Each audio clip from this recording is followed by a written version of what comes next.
Hello everyone.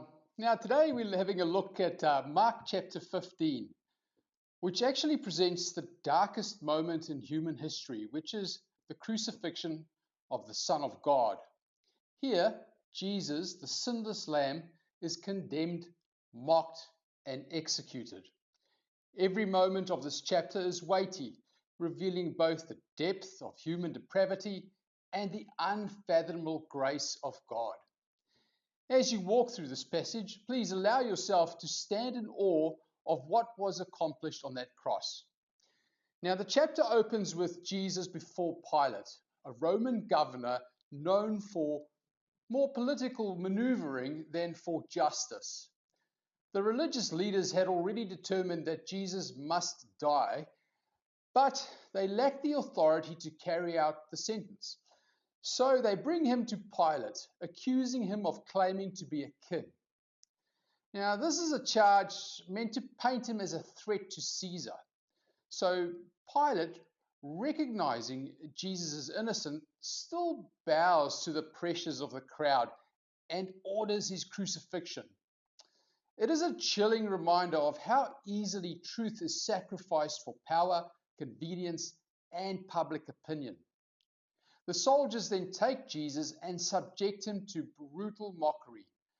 They dress him in a purple robe and place a crown of thorns on his head and strike him repeatedly.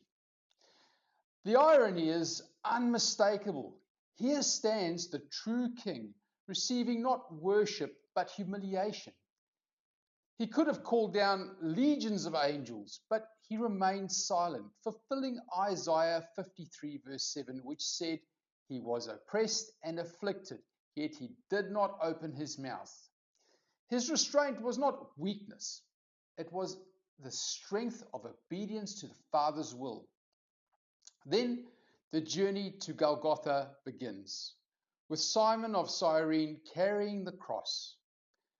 The image of Jesus weakened under the weight of this instrument of death is striking, since the one who upholds the very universe by the power of his word, according to Hebrews 1 verse 3, now stumbles under the burden of human sin.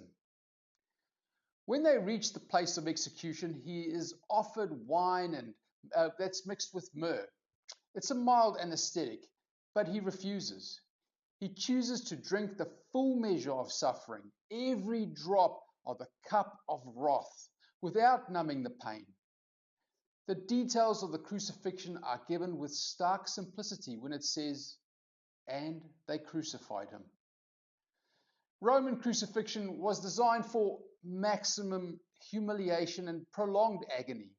Nails were driven through hands and feet.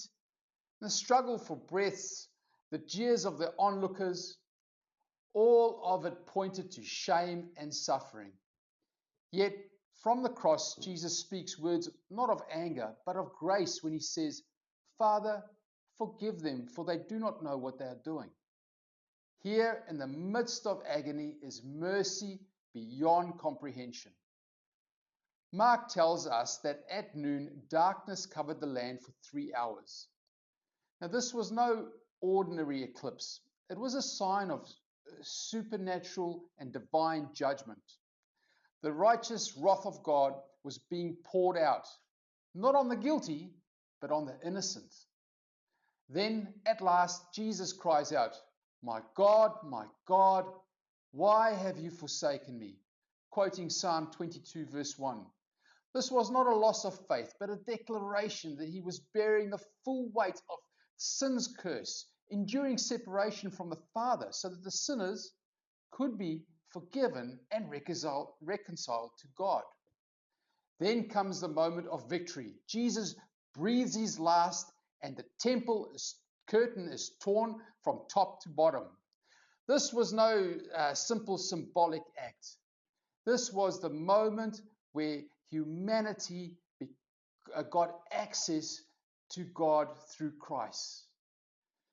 Through Jesus' sacrifice, the way to God was now open.